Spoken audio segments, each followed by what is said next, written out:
Hey guys, it's Saturday. This is going up a little bit later because I had to work today, so I just got home. Um, but it segues into our topic, which is LGBTQ in the workplace. And for this, I kind of think that people just have different priorities. I think some people are okay with working in places that they don't necessarily think would accept them because they just don't bring up their sexuality and then it's not a big deal. And I think some people hold it as a very high priority to be out at their workplace or be comfortable being out at their workplace.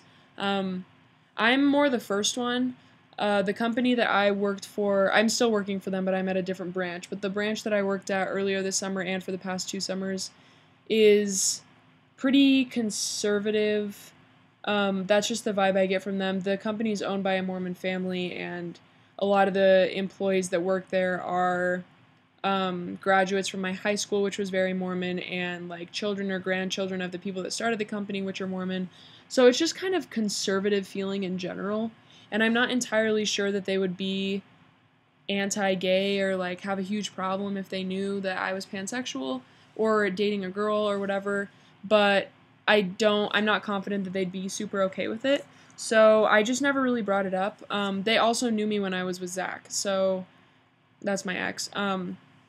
So that it just might raise questions that they wouldn't necessarily feel comfortable asking, and I would want them to feel comfortable asking, but they might not feel comfortable because the work setting is the way that it is.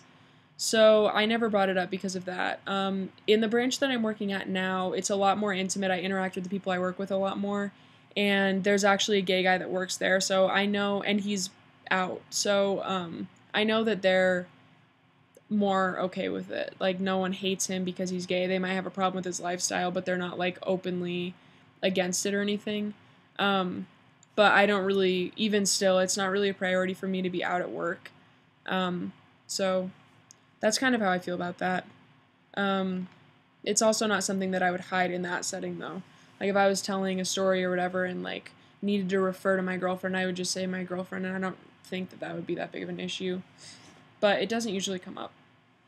So that's how I feel about that. I would never work for a place that was like anti-gay.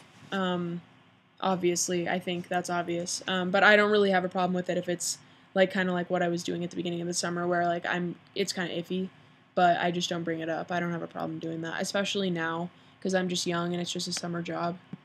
Um, the question is sentimental value. The weirdest thing I place sentimental value on. Um, I don't really have one thing. I'm a very, very sentimental person. I have a hard time throwing away things from like happy times in my life. High school, like I'll save like plane tickets from like crew trips, or I have like tests, like spelling tests from like first grade when I was first learning how to spell, because I think it's cool to look back and like see what I could spell when I was that young, because I don't really remember. Um, or like journals about me writing like when I got my dog, who she's 11 now. Um, so just things like that I really, really value, and I hold on to all of them. I don't really care. My dad has a huge problem with like the amount of stuff that I keep, but it's not ridiculous. I don't think it's to that point. Like I'm okay with throwing things away, but there are just things that if I find it in a box and I'm like, "Oh my gosh, that's so cool. I'm so glad I have that." I'm not going to throw it away. Um, there's a bunch of stuff. I mean, toys that I remember playing with, books that I remember learning how to read with, just stuff I find, bookmarks that I read awesome books like using as a bookmark, notes that I've passed in class before, like if I'm going through a notebook and I find like some conversation that I had with one of my friends about some event that I like remember and I'm like, "Oh my gosh, like that's so funny that I was talking about that day."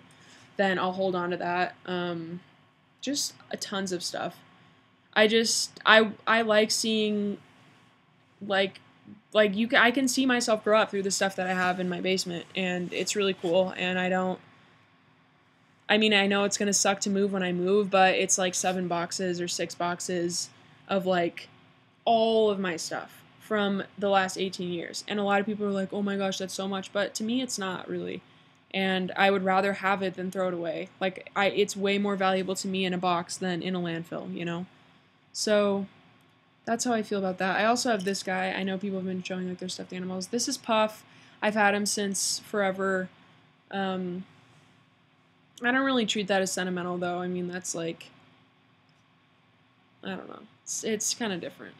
It's not really weird. Like, something I sleep with every night isn't really weird. I can sleep without him.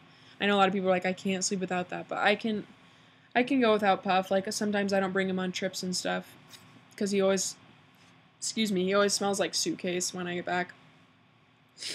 Yeah, that's it. If any of you guys live in Vegas, your Pride is going to be September 16th, 17th or something like that. I'm coming. What? I'm so excited. Instead of moving into college, I decided to book a spontaneous trip to Vegas with my girlfriend. So, I'm going to be really poor, and I'm not going to give a crap because I think I need to do one last awesome thing before I turn 20 in a few months. So I decided to do something that was really stupid and irresponsible and go to Vegas for Pride. And the cast of The Real L Word's going to be there. I'm freaking pumped. If I run into them, it's going to be awesome. I'm so excited, especially because I didn't get to go to Pride this year in Seattle or in Utah. So it's going to be sweet. If any of you guys live in Vegas, comment below and we'll like get in touch or something. Yeah, thanks for watching. Have a good weekend and I will see you guys next week. Bye.